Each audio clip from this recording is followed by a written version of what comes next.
Hello friends, welcome to Bindu's homely cooking. കുറേ നാളുകൾക്ക് ശേഷമാണ് ഞാനിപ്പോൾ ഒരു വീഡിയോ ഇടുന്നത്. അപ്പോൾ നിങ്ങൾ ആദ്യമായിട്ടാണ് എൻ്റെ ചാനൽ കാണുന്നതെങ്കിൽ ദയവായി ഒന്ന് സബ്സ്ക്രൈബ് ചെയ്യണേ. കൂടാതെ തൊട്ടടുത്തുള്ള ബെല്ലൈക്കൺ ഒന്ന് പ്രസ് ചെയ്യണം. അപ്പോൾ ഇന്ന് ഞാനിവിടെ റെഡിയാക്കാൻ പോകുന്നത് വളരെ ടേസ്റ്റി ആയിട്ടുള്ള ഒരു ഗാർലിക് പിക്കിളാണ്. അത് തമിഴ്നാട് സ്റ്റൈലാണ്. നമ്മൾ പുളിയെല്ലാം ചേർത്തിട്ടാണ് ഇത് ഉണ്ടാക്കുന്നത്. അപ്പോൾ അതെങ്ങനെയാണെന്ന് വീഡിയോ കാണാം.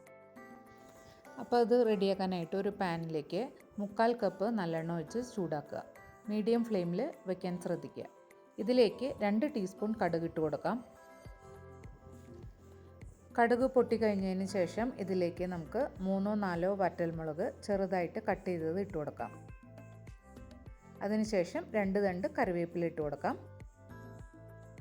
ഇതൊന്ന് നന്നായിട്ടൊന്ന് മൂപ്പിച്ചെടുക്കുക. അതിനുശേഷം ഇതിലേക്ക് ഇട്ട് കൊടുക്കാൻ പോകുന്ന വെളുത്തുള്ളിയാണ്. ഞാനിവിടെ 450 ഗ്രാം വെളുത്തുള്ളി എടുത്തിട്ടുണ്ട്. അത് ഏകദേശം 250 ml കപ്പിൽ 3 കപ്പ് വെളുത്തുള്ളിയാണ് ഞാൻ അളന്നെടുത്തിരിക്കുന്നത്. ഇതിന് നന്നായിട്ട് മിക്സ് ചെയ്യുക. ഇതിലേക്ക് ഒരു 2 ടീസ്പൂൺ ഉപ്പിട്ട് കൊടുക്കാം. എന്നിട്ട് നന്നായിട്ട് മിക്സ് ചെയ്യുക.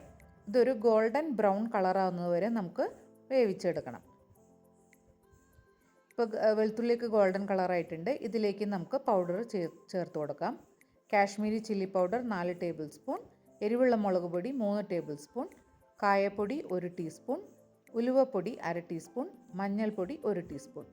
ഇത് നന്നായി മിക്സ് ചെയ്തതിന് ശേഷം ഇതിലേക്ക് 1 കപ്പ് പുളിയുടെ വെള്ളം, നല്ല തിക്കായിട്ടുള്ള ടാമറിൻ പ്യൂരിയാണ് ഞാൻ ചേർത്ത് കൊടുത്തിരിക്കുന്നത്. അതിനുശേഷം ഉപ്പൊന്ന് നോക്കിയിട്ട് വേണമെന്നുണ്ടെങ്കിൽ നമുക്ക് ചേർത്ത് കൊടുക്കാം. ഞാനിപ്പോൾ ഇവിടെ 1 ടീസ്പൂൺ ഉപ്പും കൂടെ എക്സ്ട്രാ ചേർത്ത് കൊടുത്തിട്ടുണ്ട്. ഇനി ഇതിലേക്ക് 1/2 തൊട്ട് 3/4 കപ്പ് വരെ ചൂടുവെള്ളം ഒഴിച്ചു കൊടുക്കാം. ഇനി ഇത് നമുക്ക് കുറച്ച് നേരം കൂടെ ഒന്ന് വേവിച്ചെടുക്കാം. അപ്പോൾ എണ്ണയൊക്കെ തെളിയാൻ തുടങ്ങിയിട്ടുണ്ട്. ഇതിലേക്ക് അവസാനമായിട്ട് 3 ടീസ്പൂൺ ശർക്കരപ്പൊടി ചേർത്ത് കൊടുക്കാം. ആ പുളിയൊക്കെ ഒന്ന് ബാലൻസ് ചെയ്യാൻ വേണ്ടിയിട്ടാണ്. എന്നിട്ട് ഇത് നന്നായിട്ടൊന്ന് മിക്സ് ചെയ്യുക. അപ്പോൾ നമ്മളുടെ പിക്കിൾ ഇവിടെ റെഡി ആയിട്ടുണ്ട്. ഇനി ഇത് ചൂടാറിയതിന് ശേഷം ഒരു ഗ്ലാസ് ജാറിലേക്ക് മാറ്റാം. അപ്പോൾ എല്ലാവരും ട്രൈ ചെയ്ത് നോക്കുക. വളരെ ടേസ്റ്റിയാണ്.